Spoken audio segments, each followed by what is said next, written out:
Praise the Lord. கர்த்தரோட நாம மகிமைப்படுவதாக. இன்னைக்கு நான் பார்க்க போகிறது, கர்த்தருடைய வார்த்தை தியானம் பண்ணும்போது இன்னெல்லாம் நடக்கும். நிறைய விஷயங்கள் நடக்கும். அதில் 2 விஷயத்த நான் உங்களுக்கு சொல்கிறேங்க. உங்கள் ஆவிக்குரிய கண்கள் தேவன் தருப்பார். அடுத்து ஹாஸ்பிட்டல் போயும் சுகமாவாத அப்படிப்பட்ட அற்புதம் இந்த வார்த்தைகளுக்குள்ள இருக்குது. நீங்கள் தியானம் பண்ணும்போது அந்த சுகத்தை பெற முடியும். இப்போ ஒரு உதாரணத்துக்கு ஆதியாகமம் 24:63, ஈசாக்கு சாயங்கால வேளையில புறப்பட்டு போனாராம். எதுக்கு போனாரு? கர்த்தருடைய வார்த்தை தியானம் பண்ணும். அப்போ தியானம் பண்ண போகும்போது தான் தூரத்துலேருந்து ஒரு ஒட்டகத்தை பார்க்குறாரு.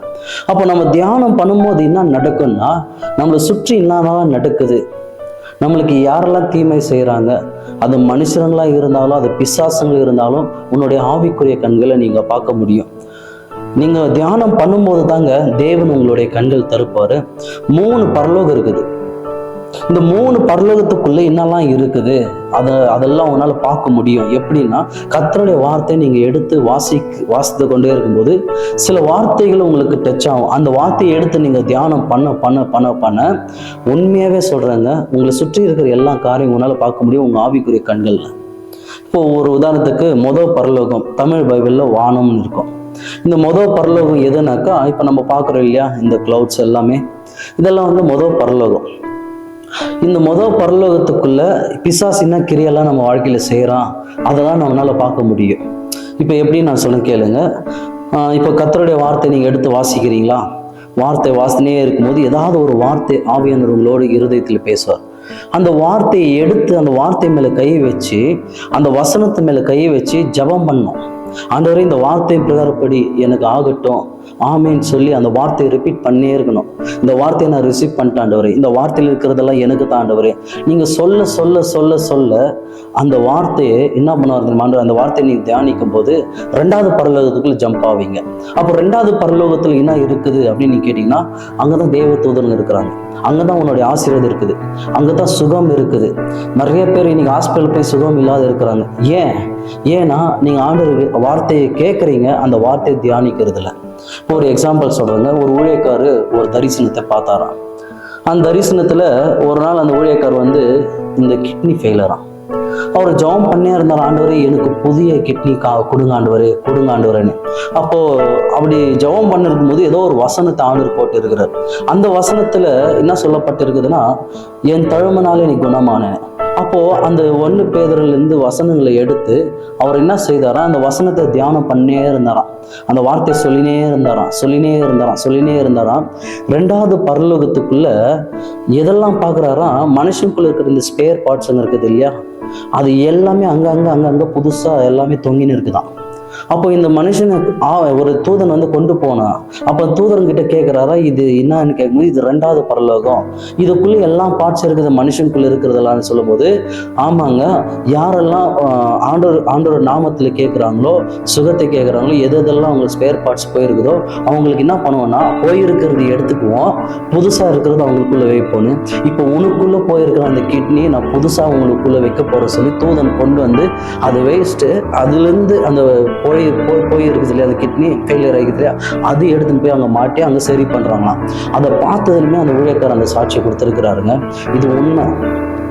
நீங்கள் சுகம் வேணும், எப்படிப்பட்ட வியாதினா இருக்கட்டும், நம்ம இயேசுவானவர் நமக்காக எல்லாம் அந்த வியாதியெல்லாம் சுமந்து தீர்த்தார். அவர் ரத்தத்தாலே நம்ம குணமாயிட்டோம். அவர் ரத்தத்துல நம்மளை விலை கொடுத்து வாங்கிட்டார். இப்போ சாத்தானுக்கு அடிமை இல்லை, நம்ம ஆண்டவருடைய பிள்ளைங்களாக மாறிட்டோங்க. நீங்கள் வார்த்தையை தியானிக்கும் போது, நீங்கள் ஒவ்வொரு நாளும் வார்த்தையை தியானிக்கும் போது பரலோகத்தில் இருக்கிற கிரியைகளெல்லாம் ஆண்டவர் உனக்கு வெளிப்படுத்த ஆரம்பிச்சுடுவாரு. உன்னை சுற்றி யாரெல்லாம் என்னென்ன தீமை செய்கிறாங்க, நீ இன்னும் ஆழமாக வார்த்தைகளை தியானம் பண்ண 2வது பரலோகத்தில் தேவ தூதரங்களை நீங்கள் பார்க்க முடியும். உனக்கு என்னெல்லாம் ஃபெயிலியர் இருக்குதோ, இல்லை உன் சரீரத்தில் எதெல்லாம் பலவீனங்கள் இருக்குதோ அதெல்லாம் சரி பண்ற அந்த வல்லமையும் உன்னால பார்க்க முடியும். அந்த ஆசீர்வாதங்களை உன்னால பெற்றுக்கொள்ள முடியும். அப்போ இன்னும் வார்த்தை இப்போ 3வது எப்படிங்க? 3வது பரலோகம் நீ கேட்டீங்கன்னா, அந்த 3வது பரலோகம் தான் மகா பரிசுத்தமான இடம். அது ஏன்னா பரலோகம் நீங்க பாக்குறீங்களா, வானம் அதுக்குள்ள என்னெல்லாம் இருக்குதுன்னு சொல்லி. 2வது பரலோகத்துல தேவ தூதர்களும் உனக்கு சுகமாக்குறதுக்கு அந்த மனுஷங்களோட ஸ்பேர் பார்ட்ஸ் எல்லாமே இருக்குது. அங்க ஆவிக்குரிய கண்களை பார்க்க முடியும், சுகத்தை பெற முடியும் நீங்க தியானம் பண்ணும்போது. மூணாவது பரலோகத்துக்குள்ள நீங்க போகணும்னா அங்கதான் தேவ தூதரமும் கர்த்தருடைய நாமத்தை சொல்லி சொல்லி அங்க பாடிக்கொண்டு இருக்கிறாங்க. கர்த்தருடைய நாமத்துக்கு ஸ்தோத்திரம், அவர் பரிசுத்தர், அவர் பரிசுத்தர், அவர் பரிசுத்தர்னு ஓயாம துதிச்சு நிற்கிற அந்த சத்தத்தை நம்மளால என்ன பண்ண முடியும்? கேட்க முடியும், அவங்கள பார்க்க முடியும், கர்த்தரையும் பார்க்க முடியும். அப்ப மூணாவது பரலோகத்துக்குள்ள நீங்க என்டர் ஆகணும்னா நீங்க என்ன செய்யணும்னு சொல்றேன் கேளுங்க. இப்போ வார்த்தை நீங்க தியானம் பண்ண இருக்கிறீங்களா? வார்த்தை தியானிக்கும் போது அந்த வார்த்தைகளை தியானிக்கும் போது அந்நிய பாஷைகளை பேசினே இருக்கணும். ஒரு பைபிள் எடுத்து வாசிக்கிற ஒரு அதிகாரத்தை வாசிக்கிறீங்கன்னா அதுல ஏதாவது 2-3 வசனங்கள் ஆவியில் உனக்குள்ள பேசுறாருன்னா அந்த வசனத்தை என்ன பண்ண பேசினே இருக்கும். நடுவில் அந்நிய பாஷையில பேச பேச பேச பேச பேச பேச உன் கண்களை திறக்கப்பட்டு நிறைய அந்த மூணாவது பரலோகத்துல என்னெல்லாம் இருக்குது நிறைய விஷயங்கள் ஒரு நாள் பார்க்க முடியும். இப்போ பெரிய பெரிய தீர்க்கதரிசிங்கெல்லாம் எப்படி கை வச்சு ஜெபம் பண்ணும்போதோ இல்லை பார்த்து கை நீட்டி ஜெபம் பண்ணும்போதோ அவங்க சொல்லுவாங்க இல்லையா, உன் டேட் ஆஃப் பர்த்து, உன் வீட்டு அட்ரஸ் இது, உன் வீட்டு ஸ்ட்ரீட்ல இதெல்லாம் இருக்குது, உங்க வீட்டுக்குள்ள என்ன கலரை பெயிண்ட் அடிச்சிருக்கிறீங்க, உங்க பெட்ரூம் எப்படி இருக்குது, எல்லாத்தையும் அவங்க அக்யூரேட்டா எப்படி சொல்றாங்கன்னா வார்த்தையை தியானம் பண்ணும்போது ஃபர்ஸ்ட் நீங்க நார்மலா தியானம் பண்ணும்போது உன்னை சுற்றி இருக்கிறதெல்லாம் ஆவிக்குறி கண்களை பார்க்க வைப்பாரு. இல்லை இன்னும் ஆழமா நீ வேதத்தை எடுத்து வாசிக்க வாசிக்க வாசிக்க வாசிக்க உலகம் பிரகாரப்படி இருக்கிறத விட்டு கத்தருக்குள்ள நீங்க வரும்போது வார்த்தையை தியானம் பண்ணும்போது 2வது பரலோகத்தை பார்க்குவீங்க. நீ என்கவுண்டர் ஆகும் யாரோட, ஒரு தூதனோட, ஏஞ்சலுங்களோட, தேவ தூதர்களோடு உன்னால பேச முடியும், தேவ தூதன் உனக்கு வேலை செய்ய முடியும், அவர்களை கூப்பிட்டு உனக்கு உதவி செய்ய வைக்க முடியும், அதெல்லாம் நீ செய்ய முடியும். ஆனா 3வது ஸ்டெப் இருக்குது பாருங்க. அந்த 3வது எப்படின்னா அந்நிய பாஷைகளோடு நீங்க வேதத்தை வாசிக்கும் போது வார்த்தையை எடுத்து தியானம் பண்ணும்போது நிச்சயமா சொல்றேங்க நிறைய பேருங்களுடைய காரியங்களை உன்னால பார்க்க முடியும். அவங்களை குறித்து தீர்க்க தரிசனத்தை சொல்ல முடியும். இங்க தேசத்துல என்ன நடக்குது எல்லாத்தையும் உங்களால சொல்ல முடியும். வார்த்தையில அவ்வளவு வல்லமை இருக்குது. ஆனா வார்த்தையில வல்லமை இருக்குதுன்னு அது எல்லாருக்கும் தெரியும்.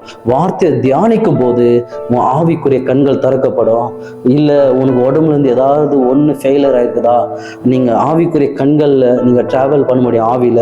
அப்ப நீங்க ஆவியில டிராவல் பண்ணும்போது, நீங்க தியானம் பண்ண ஆவியில டிராவல் பண்ணும்போது அங்க புதிய சுகத்தை தேவன் உங்களுக்கு ரிலீஸ் பண்றாரு. அது உங்களால பெற்றுக்கொள்ள முடியுங்க. நான் நிச்சயமா சொல்றேன், அது எப்படியாப்பட்ட கேன்சர் இருக்கட்டும், HIV இருக்கட்டும், இல்லை எப்படியாப்பட்ட வியாதிகள் இருக்கட்டும், நான் சொல்றேங்க, நீங்க வார்த்தையை எடுத்து தியானம் பண்ணும்போது அந்நிய பாஷைகளோடு பேசுங்க. வார்த்தையை தியானிக்கும் போது அந்நிய பாஷைகளோடு பேசுங்க. நிச்சயமா அந்த அற்புதத்தை நீங்க பெற முடியும். உங்க பணம் கூட பரலோகத்துல ஆண்டவர் சொல்றாரு, 3 வானம் இருக்குது இல்லையா, 3 பரலோகம், உங்க பணம் கூட 2வது பரலோகத்தில் வச்சிருக்கிறார் ஆண்டவர். அந்த ஆசீர்வாதம் உங்களால பெற்றுக்கொள்ள முடியும். உன்னால இந்த பூமியில கிறிஸ்துவுக்குள்ள நீங்க ஐஸ்வர்யமா வாழ முடியும். எதுக்கு உங்களால இன்னைக்கு ஆசீர்வாதமா இல்லை? காரணம் என்னன்னா வேதத்தை வாசிக்கிறீங்க தவிர வேதத்தை தியானம் பண்றதில்ல. இனிமேல் தியானம் பண்ணுங்க. நிச்சயமா ஆவிக்குரிய கண்கள் திறக்கப்படும். இப்போ எப்படி பென்சில் என்ன பண்றோம், சீவுறோம், ஒரு ஷார்ப்னர் எடுத்து இல்லை ஒரு பிளேட் எடுத்து சீவ அதுக்கப்புறம் தான் அது என்ன பண்றோம், அது ஏதுறோம். அதே போல் தான் வார்த்தையை எடுத்து நீங்க தியானம் பண்ண உங்களுடைய கண்களை கூர்மைப்படுத்துறீங்க, அது ஷார்ப் பண்றீங்க. அதுக்கப்புறம் நிறைய காரியங்கள் உங்களால பார்க்க முடியுது. நீங்க இதை ட்ரை பண்ணுங்க, வார்த்தையை தியானம் பண்ணுங்க, நிச்சயமா நிறைய விஷயங்கள் நீங்க பார்க்க தொடங்குவீங்க.